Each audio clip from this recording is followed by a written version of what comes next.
আমার হাতে যে বইটি দেখতে পাচ্ছেন এই বইটির নাম জাল হাদিসের কবলে রাসূল সাল্লাল্লাহু আলাইহি সাল্লামের সালাত। বইটা লিখছে নিচে দেখতে পাচ্ছেন আপনারা নাম, বইটার লেখকের নাম দেওয়া আছে। ইনি আহলে হাদিসের একজন বিশেষজ্ঞ, আহলে হাদিসের একজন পণ্ডিত। তার নাম হলো মুজাফফর বিন মুহসিন। তো এই বইয়ের 241 পৃষ্ঠাতে উনি একটা কথা লিখেছেন, যেটি হলো আমি আপনাদেরকে 241 পৃষ্ঠা পড়ে শোনাচ্ছি। তাছাড়া আল্লাহ তাআলা সূরা ফাতিহাকে কোরআন থেকে পৃথক করে উল্লেখ করেছেন। রাসূল সাল্লাল্লাহু আলাইহি সাল্লামকে লক্ষ্য করে আল্লাহ তাআলা বলেন, ওয়ালাকাদ আতাইনা সাবআ মিন মাসানি ওয়াল কুরআনুল আযীম। তার অর্থ করছে, আমি আপনাকে মাসানি থেকে 7টি আয়াত এবং মহান গ্রন্থ আল কুরআন দান করেছি। সূরা হিজরের 67 নম্বর আয়াত। অর্থাৎ আজকের আমাদের আলোচ্য বিষয় সূরা হিজরের 67 নম্বর আয়াতে আল্লাহ সুবহানাহু ওয়া তাআলা যে কথাটি বলেছেন, এই কথাটি আসলে কি কথাটি আল্লাহ সুবহানাহু ওয়া তাআলা পবিত্র কোরআনে বলেছেন এবং কি অনুবাদ এই বইয়ে করা হয়েছে, এই বিষয় নিয়ে বিস্তারিত আলোচনা করব। তো তার আগে একটা বিষয় আমি আপনাদেরকে একটু বলে রাখি, সেটি হলো আমরা এই বইয়ের 241 পৃষ্ঠা আলোচনা করার আগে এখানে এখানে ওই ওনা ভূমিকা হিসেবে খাবনামা ফালনামা লিখেছে। এই খাবনামা সম্পর্কে আমরা একটু আলোকপাত করার পরেই আমরা মূল আলোচনাতে চলে যাব। আপনারা দেখতে পাচ্ছেন যে আমার সামনে একটি কোমল পানীয় আছে, এটির নাম হলো মজো। আমি সচরাচর কোমল পানীয় কিনি না বা খাই না, তারপরে এই কোমল পানীয়টি নিয়েছি। এখানে আপনারা দেখতে পাচ্ছেন, আপনারা সবাই জানেন যে এখানে ফিলিস্তিনের পতাকা দেওয়া আছে, অর্থাৎ এইখানকার একটা অংশ ফিলিস্তিনিদের জন্য দান করা হচ্ছে। তো সেই ক্ষেত্রেই মূলত এটি নিয়ে আসছি। আর আমরা দেখব যে আসলে এই বইগুলোতে যে কথাগুলো লেখা আছে, এই কথাগুলো পড়ার চাইতে এইরকম একটি মজো পান করাই কতটুকু যুক্তিসঙ্গত, এই বিষয়টি মূলত একটু দেখব। তো চলুন আমরা এই খাবনামাটা একটু দেখে আসি। এখানে ভূমিকাতে ওনা বলেছেন জাল হাদিস। ও আরেকটি বিষয়, আমি এই বইয়ের আলোচনা শুরু করার আগে একটা বিষয় আমি আপনাদেরকে একটু ধারণা দিচ্ছি। এখানে এই বইয়ের বাংলা নাম লেখা হয়েছে জাল হাদিসের কবলে রাসূল সাল্লাল্লাহু আলাইহি সাল্লামের সালাত। কিন্তু যখন এই বইয়ের দ্বিতীয় পৃষ্ঠাতে, অর্থাৎ এখানে পৃষ্ঠা নম্বর দেওয়া নেই, প্রথম পৃষ্ঠার পরে দ্বিতীয় পৃষ্ঠাতে আপনারা দেখবেন যে এখানে এই নামের জাল হাদিসের কবলে রাসূল সাল্লাল্লাহু আলাইহি সাল্লামের সালাত, এই শিরোনামের আরবিটা এখানে দয়ফাতুন শব্দটি আছে, যেটির বাংলা অর্থ হলো জয়ীফ বা দুর্বল। অর্থাৎ সনদ বা মতনের দিক থেকে যে হাদিসটি দুর্বল, সেই হাদিসটি এটি কিন্তু গ্রহণযোগ্য নয় এমনটি নয়, বা জয়ীফ হলেই যে সেটি গ্রহণযোগ্যই হবে না, সেটি আমলযোগ্যই হবে না, বিষয়টি এমন নয়, সেটিও আজকে এখান থেকে প্রমাণ হবে। তো আমরা সরাসরি চলে যাচ্ছি এইখানকার ভূমিকাতে। এই খাবনামাটি আমরা একটু দেখব। এখানে লেখা আছে, জাল ও জয়ীফ হাদিসের করাল গ্রাসে রাসূল সাল্লাল্লাহু আলাইহি সাল্লামের সালাত সমাজ থেকে প্রায় বিলীন হয়ে গেছে। এখন সালাত বিলীন হয়ে গেছে, আমরা দেখবো যে আসলে এই জাল জয়ীফ হাদিসের করাল গ্রাসে এই বইয়ের আলোকে কিভাবে সমাজ থেকে সালাত বিলীন হলো, আমরা এই বিষয়টি দেখব। এই মুজাফফর বিন মুহসিনের এই বইয়ের ভূমিকাতে আমরা যাচ্ছি। ভূমিকাতে যাওয়ার পর আমরা দেখব যে তিনি ভূমিকাতে কি লিখেছেন। সে এই বইয়ের 18 পৃষ্ঠাতে লিখেছে, অতএব তারা যদি ক্ষমতা ও দম্ভের কারণে সহিহ হাদিসকে প্রত্যাখ্যান করে, বিষয়টি ভালো করে বুঝবেন, যেখানে সে বলেছে সহিহ হাদিসকে প্রত্যাখ্যান করে, তবে তাদেরকে নমরুদ, আজর, ফেরাউন, হামান, কারুন ও আবু জেহেলদের ভাগ্য বরণ করতে হবে। তার মানে সে বোঝাচ্ছে যে নমরুদ, ফেরাউন, আজর, হামান, কারুন এরা সহিহ হাদিসকে অস্বীকার করেছে। তারা দম্বের কারণে সহিহ হাদিসকে অস্বীকার করেছে। আল্লাহ রাসূল সাল্লাল্লাহু আলাইহি সাল্লামের সহিহ হাদিসকে কে অস্বীকার করেছে? ফেরাউন অস্বীকার করেছে।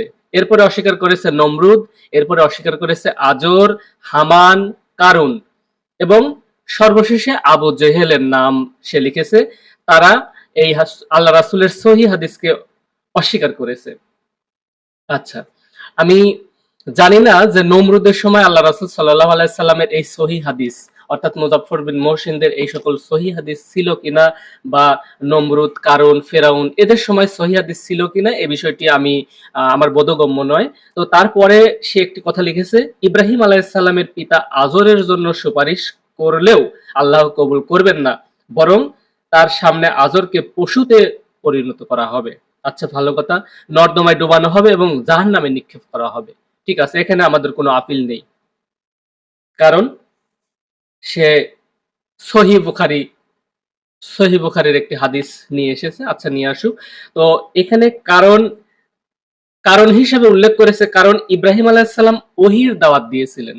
ইব্রাহিম আলাইহিস সালাম দাওয়াত দিয়েছিলেন ওহীর, কিন্তু সে দাপট দেখিয়ে তা প্রত্যাখ্যান করেছে। অর্থাৎ এই ইব্রাহিম আলাইহিস সালামের পিতা, সে পিতা দাপট দেখিয়ে তা প্রত্যাখ্যান করেছে। এই বিষয়টি সূরা মরিয়মের 42 থেকে 46 নম্বর আয়াতে আল্লাহ সুবহানাহু ওয়া তাআলা তুলে ধরেছেন।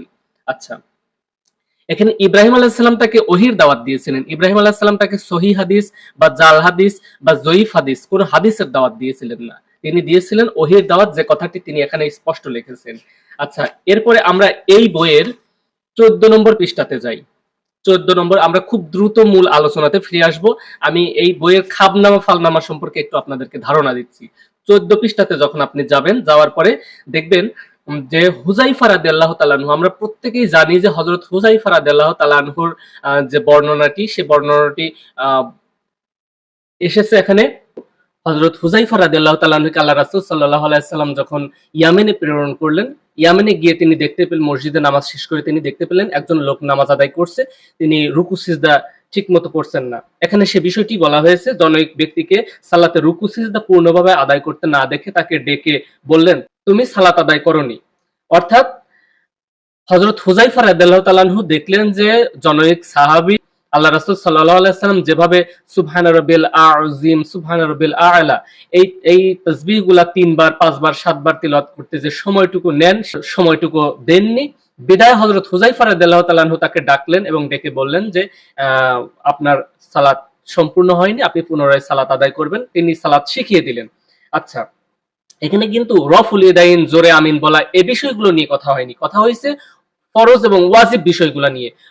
রুকুতে কত সময় থাকতে হবে, রুকু থেকে উঠে কতটুকু সময় থাকতে হবে, এই বিষয়গুলো। এটা কিন্তু ফরজ ওয়াজিবের বিষয়, এটা নফল বা সুন্নাত মুস্তাহাবের বিষয়গুলো না, সেই বিষয়গুলো নিয়ে আলোচনা হয়নি। এরপর আমরা এই বইয়ের 20 পৃষ্ঠাতে যাব। 20 পৃষ্ঠাতে আমরা দেখব এই মুজাফফর বিন মহসিন সে লিখেছে যে জাল হাদিসের উপর আমল করা পরিষ্কার হারাম। আচ্ছা, ভালো কথা। সে কারণে সাহাবায়ে কেরাম জয়ীফ ও জাল হাদিসের বিরুদ্ধে সর্বদা সোচ্চার ছিলেন। আল্লাহ রাসূল সাল্লাল্লাহু আলাইহি সাল্লামের সাহাবীগণ যখন ছিলেন, তখন আল্লাহ রাসূল সাল্লাল্লাহু আলাইহি সাল্লামের সাহাবীগণের মধ্যে আল্লাহ রাসূল সাল্লাল্লাহু আলাইহি সাল্লামের সমস্ত আমল সুস্পষ্টভাবে ছিল। হযরত আবু বকর রাদিয়াল্লাহু তাআলা আনহু, হযরত উমর রাদিয়াল্লাহু তাআলা আনহু, হযরত উসমান রাদিয়াল্লাহু তাআলা আনহু, হযরত আলী রাদিয়াল্লাহু তাআলা আনহু সহ যত সাহাবায়ে কেরাম ছিলেন, প্রত্যেক সাহাবায়ে কেরামের মধ্যেই সততা, একনিষ্ঠতা ছিল। কিন্তু তিনি লিখছেন, আস্থাহীন, ত্রুটিপূর্ণ, অভিযুক্ত, পাপাচারী, ফাসিক শ্রেণীর লোকের বর্ণনা তারা গ্রহণ করতেন না। আচ্ছা, আল্লাহ রাসূল সাল্লাল্লাহু আলাইহি সাল্লামের সাহাবীরাই তো যথেষ্ট। আল্লাহ রাসূল সাল্লাল্লাহু আলাইহি সাল্লামের যারা সাহাবী ছিলেন, সে সকল সাহাবীরাই তো ছিলেন এক একজন এক একটা স্টার, এক একজন এক একটা নক্ষত্র ছিলেন। তারা কোন পাপাচারী, কোন অভিযুক্ত, কোন ফাসিক, কোন আস্থাহীন লোকের হাদিস গ্রহণ করবে, বা কোন এখানে যে তিনি যে লিখছেন যে তার বর্ণনা গ্রহণ করতেন না। সাহাবীদের তো কারো বর্ণনা গ্রহণ করার প্রয়োজন পড়তো না। সাহাবীরা তো তখন ছিলেন নিজেরাই ছিলেন এনাফ। এরপরে সে লিখেছে যে ইমাম আবু হানিফা রাহমাতুল্লাহি আলাইহির একটি উক্তি, ইজা সাহাল হাদিসু ফাহুয়া মাযহাবি। এখানে কিন্তু সে ইজা সাহাল হাদিসু ফাহুয়া মাযহাবি, ইমাম আবু হানিফা বলেছেন যখন হাদিস সহিহ হবে সেটাই আমার মাযহাব। অর্থাৎ ইমাম আবু হানিফা রাহমাতুল্লাহি আলাইহি বলেছেন যে আমার মাযহাব সেটাই যেটা হাদিস সহিহ হবে। এই বইয়ের 25 পৃষ্ঠাতে একটু চলে যাচ্ছি। সেটা হলো, মূল শরীয়তকে উপেক্ষা করে দলীয় সিদ্ধান্ত ও মাযহাবী নীতি প্রতিষ্ঠা করার উদ্দেশ্য থাকলে বনি ইসরাইলের মতো তাদের উপর গজব নেমে আসা অস্বাভাবিক নয়। আচ্ছা, দাউদ আলাইহিস সালামের সময় তারা মহাসত্যকে না মেনে মিথ্যা কৌশলের আশ্রয় নিয়েছিল, ফলে তারা বানর ও শূকরে পরিণত হয়েছিল এবং একই দিনে সব ধ্বংস হয়ে গিয়েছিল। এই বিষয়টি আল্লাহ সুবহানাহু ওয়া তাআলা সূরা বাকারার 65 নম্বর আয়াত এবং সূরা মাইদার 60 নম্বর আয়াতেও বর্ণনা করেছেন। আচ্ছা ঠিক আছে, ভালো কথা। দেখি এই আয়াতে নিয়ে আসার উদ্দেশ্যটা তার কি। তার উদ্দেশ্য হলো, সে বলছে পবিত্র কুরআন ও সহিহ হাদিসের অপব্যাখ্যা করে মানুষকে যারা বিভ্রান্ত করবে তাদের পরিণাম এমনই হওয়া উচিত। পবিত্র কুরআন ও সহিহ হাদিসের অপব্যাখ্যা, আসলে কোরআনের ব্যাখ্যা আল্লাহ সুবহানাহু ওয়া তাআলা নিজেই ব্যাখ্যাকারক। আল্লাহ রাসূল সাল্লাল্লাহু আলাইহি ওয়াসাল্লাম কোরআনের আয়াত যখন তার উপর নাজিল হয়েছেন, তিনি সে অনুযায়ী আমল করেছেন এবং সাহাবীদেরকে আমল করতে নির্দেশ দিয়েছেন। আমরা এখন 24 পৃষ্ঠাতে চলে যাব। মূল বিষয়ের দিকে আমরা একটু চলে আসছি। মূল বিষয় হলো, যে ব্যক্তি সলাতে, খুব ভালো করে খেয়াল করবেন, যে ব্যক্তি এই জাল হাদিসের কবলে রাসূল সাল্লাল্লাহু আলাইহি সাল্লামের সালাত, এই বইয়ের, এতক্ষণ তো আমরা খাবনামাতেই আছি বা এই ভূমিকাতেই আছি, তো এই বইয়ের আমরা মূল বিষয়ের দিকে আমরা ধাবিত হচ্ছি। এখানে বলা হয়েছে, যে ব্যক্তি সালাতে সশব্দে আমিন বলবে এবং তা ফেরেশতাদের আমিনের সাথে মিলে যাবে, তার পূর্বের পাপসমূহ ক্ষমা করা হবে। এইখানে সশব্দে শব্দটি যুক্ত করেছে। সিয়াসিত্তার সে হাদিস নিয়ে এসেছে, 42 নম্বরে নিয়ে আসছে বুখারী শরীফের হাদিস, মুসলিম শরীফের হাদিস, তিরমিজি শরীফের হাদিস, ইবনে মাজার হাদিস। তো আমরা সে যে হাদিসের রেফারেন্স গুলা দিয়েছে, এই রেফারেন্স গুলা আমরা প্রমাণ করব যে আসলে এই রেফারেন্সের মধ্যে সশব্দে শব্দটি উল্লেখ আছে কিনা। সে এই মুজাফফর বিন মহসিন কত বড় একটি জালিয়াতির আশ্রয় নিয়েছে, সে বিষয়টি পরিষ্কার করব আজকে। এবং আপনারা দেখতে পাচ্ছেন যে এখানে আছে, আমার কাছে আছে হলো আল মুজামুল অফি, আধুনিক আরবি বাংলা অভিধান। এটা হলো লিখেছে, সংকলন করেছেন ডক্টর মোহাম্মদ ফজলুর রহমান। ডক্টর মোহাম্মদ ফজলুর রহমান এইটি সংকলন করেছেন। এখানে রিয়াদ প্রকাশনী থেকে এটি প্রকাশ হয়েছে। এই ডিকশনারি, এই আরবি বাংলা ডিকশনারি, এই ডিকশনারি থেকে আমরা দেখব যে আসলে সে যে শব্দটি অতিরিক্ত যোগ করেছে সশব্দে, তার মানে আমিন এভাবে উচ্চ শব্দে বলতে হবে, এই সশব্দের আরবিটা এখানে কি বলা হয়েছে, সেটা কোন কোন অর্থে ব্যবহার করা হয়েছে, এবং মূল হাদিসে সে যে হাদিসের রেফারেন্স দিয়েছে সেই হাদিসের সশব্দ শব্দটি আছে কিনা। এই মুজাফফর বিন মহসিন, এই বইয়ের লেখক, ইনি কত বড় একটি জালিয়াতের আশ্রয় নিয়েছে সেই বিষয়টি আমি আপনাদেরকে প্রমাণ করে দেখিয়ে দেব। আমি আমি ওপেন চ্যালেঞ্জ করছি, সে যে জালিয়াতি এই বইটির মধ্যে করেছে, এই বিষয় নিয়ে সে অবশ্যই এই বিষয়ের উপরে সে ব্যাখ্যা দিবে যে কেন সে এই সশব্দ শব্দটি উল্লেখ করলো, এবং সশব্দ এর বাংলা সশব্দ এর আরবিটা কি, এবং এই আরবিটা তার রেফারেন্সকৃত, এখানে নিচে রেফারেন্সকৃত কোন সিয়াসিতার কোন হাদিসের মধ্যে এই সশব্দ শব্দটি আছে, এই বিষয়টি নিয়েই আমি মূলত একটু আলোচনা করব। তো অনেকক্ষণ কথা বলার জন্য গলাটাও শুকায় গেছে, আর একটু ওয়েট করেন, আমি এই মজুটি খেয়ে নিচ্ছি। তার মানে আমি বোঝাতে চাচ্ছি যে আসলে দেখেন, যে এই বইটা 100 টাকা, 100-150 টাকা দাম। সে এটিও লিখেছে যে এই বইটি কেউ যদি কিনে আর একজনকে দেয় তাহলে কিয়ামত পর্যন্ত সওয়াব পাবে। আর এইখান থেকে যদি আপনি একটি মোজো কেনেন, এই ড্রিঙ্কসের একটি অংশ, অর্থাৎ একটা ড্রিঙ্ক 20 টাকা দিয়ে যদি আপনি একটা ড্রিঙ্ক কেনেন, তাহলে এই ড্রিঙ্কের 1 টাকা হলেও সেই টাকাটা নির্যাতিত অসহায় মুসলিম ভাইদের পেছনে ব্যয় করা হবে। এই বইটি যখন আপনি কিনে আর একজন ভাইকে দিবেন, কিয়ামত পর্যন্ত সওয়াব পাবেন। কিন্তু এই বইয়ের পুরা টাকা তার পকেটের মধ্যে চলে যাচ্ছে। এটা হলো তার বিজনেস পলিসি। কিন্তু যখন আপনি একটা মোজো কিনবেন 20 টাকা দিয়ে, তখন এই 20 টাকার মধ্যে থেকে অন্তত পক্ষে 1টি টাকা অসহায় নির্যাতিত মুসলিম ভাই বোনদের পেছনে ব্যয় করা হবে ফিলিস্তিনে, যে কথাটি এই কোম্পানি ঘোষণা দিয়েছে। সুতরাং আমার মনে হয় এই বই কেনার চাইতে আপনি 20 টাকা দিয়ে যদি একটি মোজো কেনেন, বা এই 150 টাকা দিয়ে যদি আপনি 6টা মোজো কেনেন, তাহলে সেখান থেকেও 6টি টাকা, আপনার 6টি টাকা মুসলিমদের কল্যাণে খরচ হবে।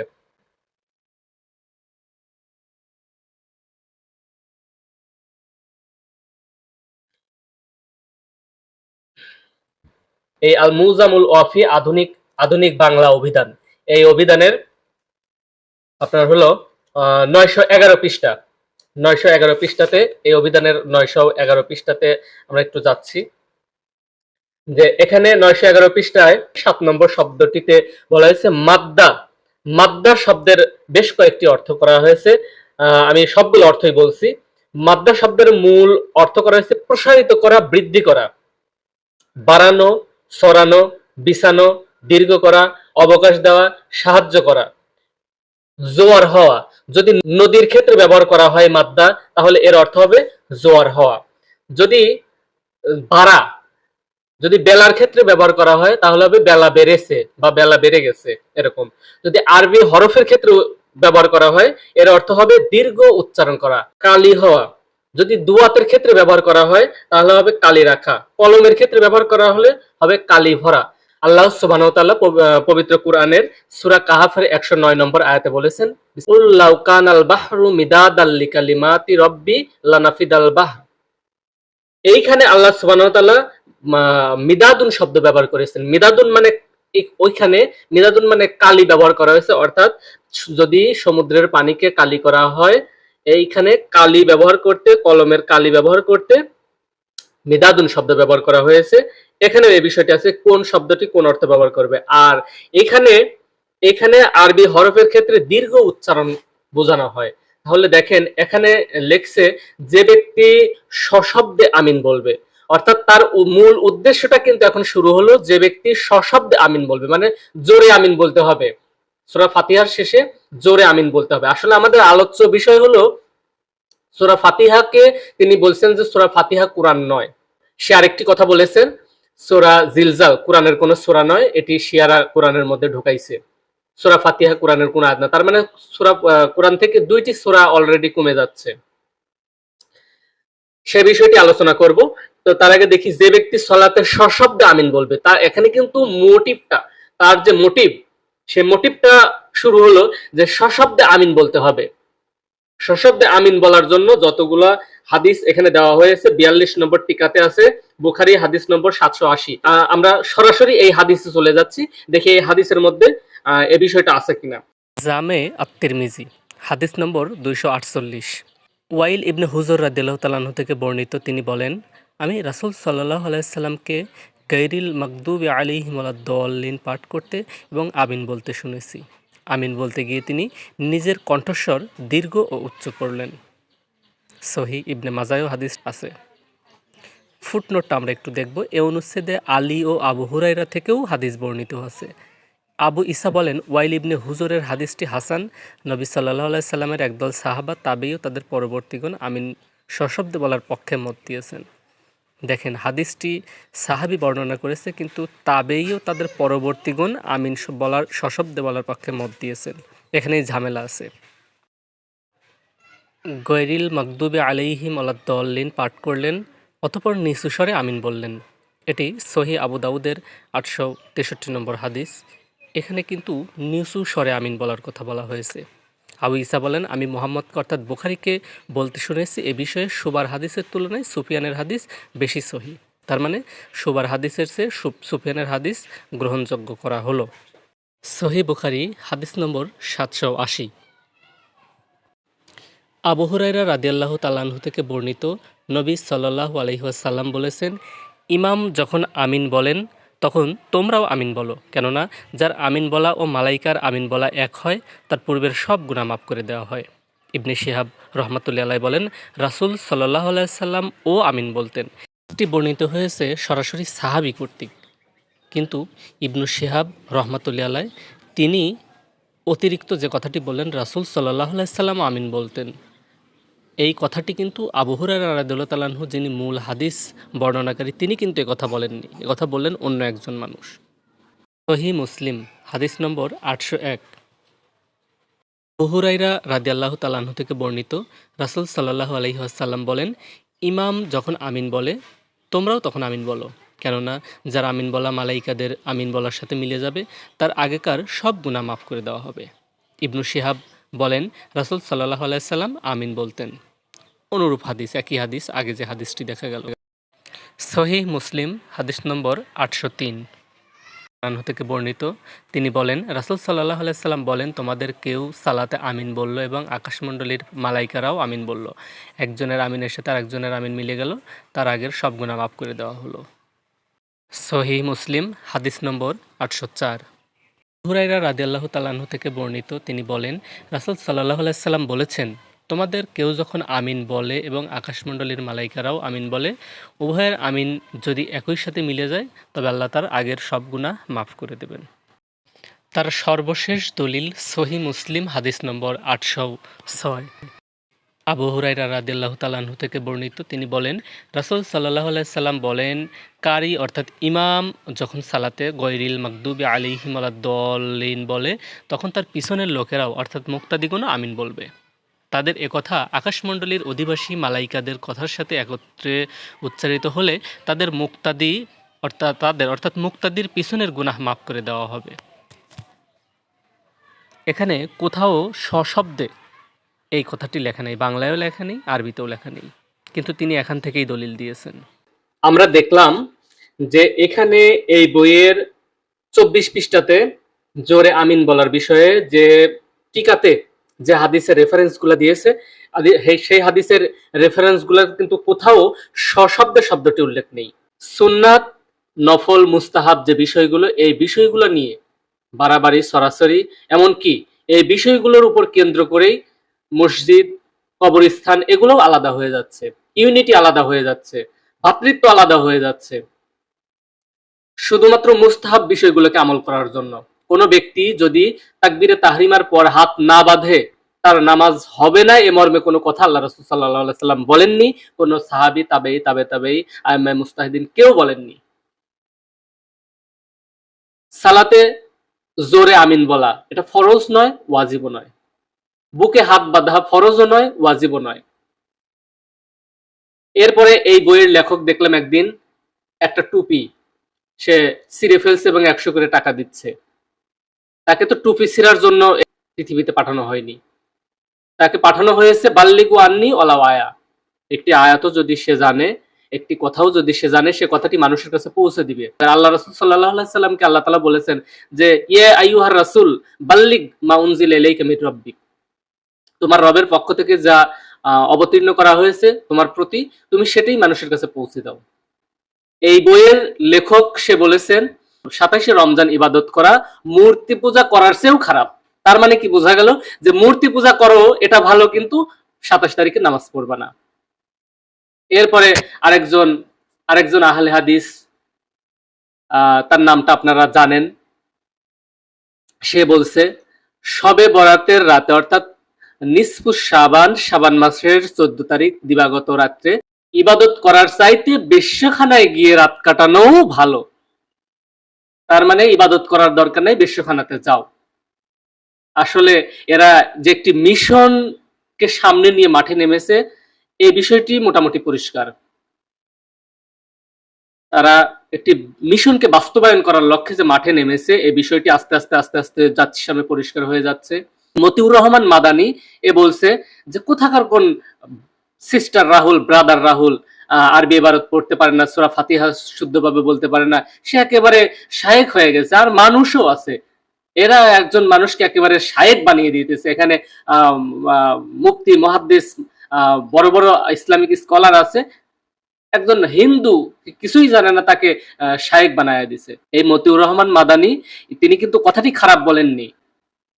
সাধারণ কিছু মুরিদ আছে, সাধারণ কিছু ভক্ত আছে যারা সূরা ফাতিহাটাও সহিভাবে পড়তে পারে না, তারাও বাংলা বুখারি পড়ে একেবারে মহা শায়েখ হয়ে গেছে। এখন তো শায়েখ হতে আর বেশি কিছু লাগে না, এখন শায়েখ হতে হলে একটা স্মার্টফোন লাগবে, কিছু এমবি লাগবে, আর কিছু শায়েখের লেকচার লাগবে, আর কোনো কিছুই লাগবে না। সুতরাং এইভাবে শর্টকাট কোর্স করে যদি মুক্তি হওয়া যায়, শর্টকাট কোর্স করে যদি শায়েখ হয়ে বাংলায় বুখারি পড়েই যদি সব বোঝা যেত, তাহলে পরিশ্রম করে, ত্যাগ স্বীকার করে, মাদ্রাসায় পড়াশোনা করে আলেম হওয়া লাগতো না। এই যে গোরামি, অন্ধত্ব, এই অন্ধত্ব থেকে বের হয়ে যে আসতে পারবে সেই সরল পথ পাবে, যে অন্ধত্ব থেকে বের হয়ে আসতে পারবে না সে কখনোই সরল পথ পাবে না। আমি, আপনি আর একজন যায় দেখবে যে আমি যদি ওই মসজিদে সালাত আদায় করি, ওই মসজিদে তো সব ওই এলাকার ধনী ধনী মানুষ মিলে হাজার হাজার টাকা খরচ করে মসজিদ বানাইছে, আমি যদি রফুল এদাইন করি, আমি যদি জোরে আমিন বলি, তাহলে তারা আমাকে খুব ভালোবাসবে। এই যে অনুগ্রহ, এই অনুগ্রহের আশায় যদি কেউ এই ধরনের কাজ করে, ইবাদত হোক বা যাই হোক, এটি সুস্পষ্ট রিয়া এবং শিরক হয়ে যাবে। সুতরাং এই যে বই, এই বইয়ের আপনারা দেখলেন যে সশব্দে আমিন, এই লোকটি যে সশব্দে আমিন প্রমাণ করতে চেয়েছে, এই সশব্দে আমিন কিন্তু তার রেফারেন্স কিন্তু কোথাও পাওয়া যায়নি। সুতরাং এর পরবর্তীতে বিস্তারিত আলোচনা করব। আমরা মূল আলোচনার বিষয়ের মধ্যেই যেতে পারলাম না, আজকের পর্ব এখানেই শেষ করে দেব। তো মূল বিষয় সূরা ফাতিহা কোরআনের অংশ কিনা। সর্বশেষে একটি বিষয় আমি বলি, এখানে এই বইয়ের সে মুসলিম শরীফের একটি হাদিসের রেফারেন্স দিয়েছে 28 পৃষ্ঠাতে টিকাতে। মুসলিম শরীফের আপনারা দেখেন, মুসলিম শরীফ হাদিস নম্বর 5007 নম্বর হাদিস। যাদের সামর্থ্য আছে তাদের উচিত অন্য মুসল্লির নিকট বইটি পৌঁছে দিয়ে সহযোগিতা করা। এতে কি হবে, ফলে ওই মুসল্লি বিশুদ্ধভাবে সালাত আদায় করে যত সওয়াব পাবেন তার সমপরিমাণ সওয়াব ওই ব্যক্তিও পাবেন যিনি সহযোগিতা। তার মানে এই বইটি কিনে আপনি শুধু কিনেন আর সহযোগিতা করেন, কিনেন আর মানুষের কাছে পৌঁছে দেন, তাহলে কি হবে, আপনি সালাত আদায় করুন বা না করুন, আপনি সারা জীবন কিয়ামত পর্যন্ত সওয়াব পেতে থাকবেন। এইখানে এটাও কিন্তু হাদিস। উনার যে বইটি আপনি একজন মানুষকে কিনে দিবেন, এটিও হাদিস, এটিও এসেছে মুসলিম শরীফের 5007 নম্বর হাদিসে। মুসলিম শরীফের কোরবানির অধ্যায় হলো 5007 নম্বর হাদিস। তার মানে আপনি যত বই কিনলেন আর সহযোগিতা করলেন, সেখানে যায় আপনি এই কিয়ামত পর্যন্ত সওয়াব পেতে পেতে এটা দেখলেন যেটা কোরবানির অধ্যায় হয়ে গেছে। তার মানে হলো যে আপনি এইখানকার এই বইগুলা পড়লেন, রেফারেন্স সহ মুখস্থ করলেন, শায়েখ হয়ে গেলেন, কিন্তু এই রেফারেন্সটা আদৌ ওই বইয়ের ওই পৃষ্ঠাতে আছে কিনা, বা এই রেফারেন্সটি যে অবস্থাতে বাংলা আছে সেই বাংলার হুবহু আরবি আছে কিনা, বা যে আরবি আছে সেই আরবির হুবহু বাংলা আছে কিনা, কোন শব্দ সংযোজন, বিয়োজন, বাদ দিছে, যোগ করছে, অতিরিক্ত লাগিয়েছে, এই বিষয়গুলো আপনার দেখার মতো ক্ষমতা, যোগ্যতা কোনোটিই নেই। তাহলে তার ফলে কি হলো, আপনি হাদিস পড়লেন, এখানে হাদিস পড়লেন মুসলিম শরীফের গফর বিন মহসিন যে বইটি লিখেছে জাল হাদিসের কবলে রাসূল সাল্লাল্লাহু আলাইহি সাল্লামের সালাত, এই বইটি আপনি কিনে মানুষকে দিবেন, কিনবেন আর মানুষকে দিবেন, এই কথাটিও মুসলিম শরীফের হাদিসে আছে। কোন হাদিসে আছে? হাদিস নম্বর 5007 নম্বর হাদিস, মিশকাতের আছে 2209 নম্বর হাদিস। কিন্তু আপনি যখন মুসলিম শরীফের 5007 নম্বর হাদিস খুলবেন, খুলে দেখবেন যে এখানে দেওয়া আছে কোরবানির অধ্যায়। তার মানে এই হাদিসটা এই বইতে নাই, কিন্তু আপনার এখানে রেফারেন্স ঠিকই দেওয়া আছে, এখানে টিকাও দেওয়া আছে। এই কারণে আপনি একটি রেফারেন্সের বাংলা দেখলে সেই বাংলার আরবিটা দেখবেন যে হুবহু আরবিটা বাংলার আরবিটা ঠিক আছে কিনা, আরবি দেখলে দেখবেন যে সেই আরবির বাংলাটা ঠিক আছে কিনা, বাংলা থাকলে আরবিটা ঠিক আছে কিনা, কোনো শব্দ যোগ করা হয়েছে কিনা, কোনো শব্দ বাদ দেওয়া হয়েছে কিনা। আমি এখানে ডিকশনারি থেকে আপনাদেরকে দেখালাম যে মাদ্দা শব্দ, এই ডিকশনারিতে এখানে মাদ্দা শব্দটি কোন কোন অর্থে ব্যবহার করা হয় প্রত্যেকটা অর্থ এখানে দেওয়া আছে। এটা খুব স্ট্যান্ডার্ড মানের একটা ডিকশনারি, কিন্তু আপনি এই ডিকশনারি খুলেও কোনোদিন দেখেন নাই যে আসলে ওখানে যে ওনা যে কথাটি লাগিয়েছে সেই কথাটির আরবিটা কি, বা সে যে অতিরিক্ত বাংলা লাগিয়েছে সেই বাংলাটার আরবি কি, বা আরবিটার বাংলা কি, এই জিনিসটা আপনি কখনো দেখলেন না।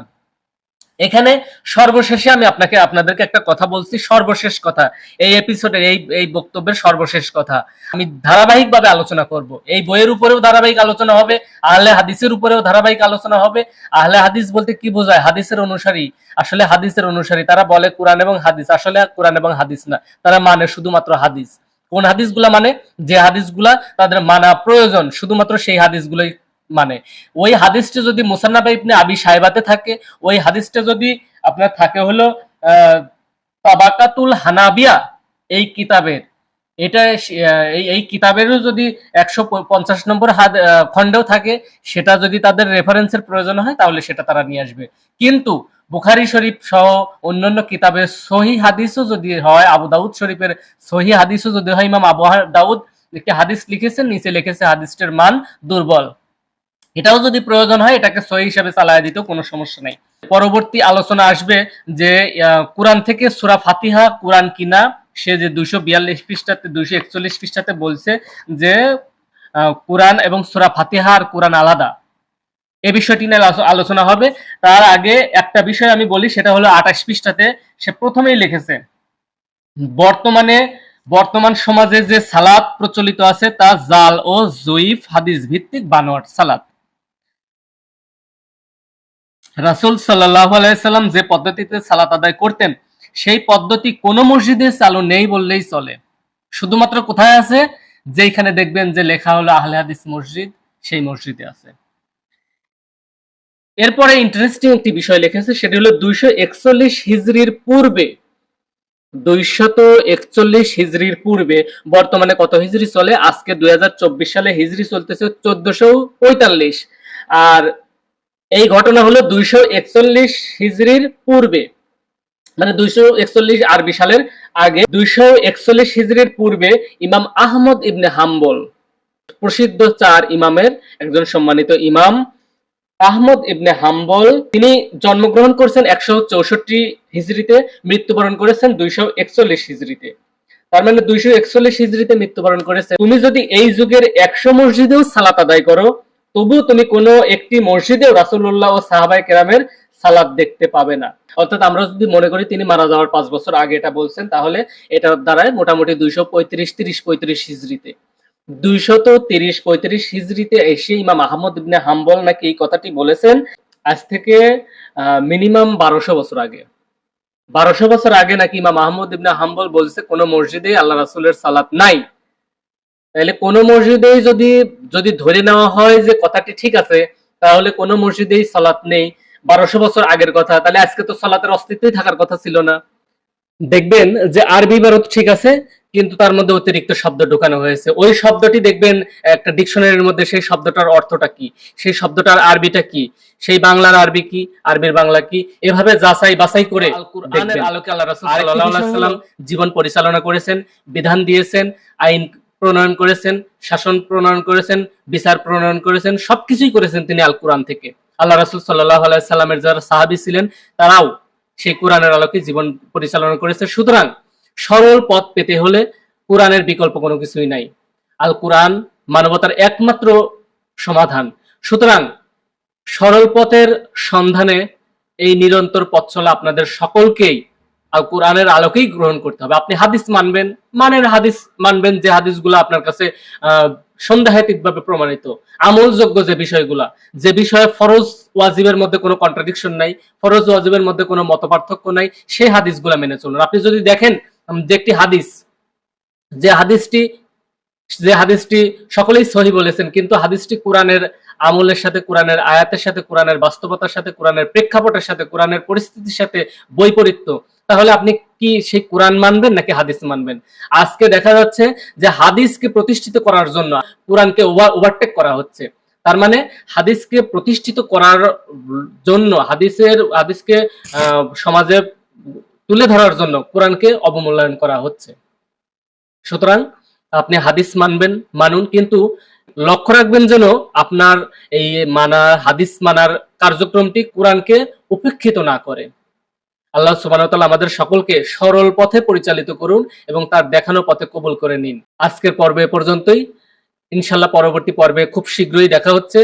সুস্থ থাকবেন, ভালো থাকবেন। আসসালামু আলাইকুম ওয়া রাহমাতুল্লাহ।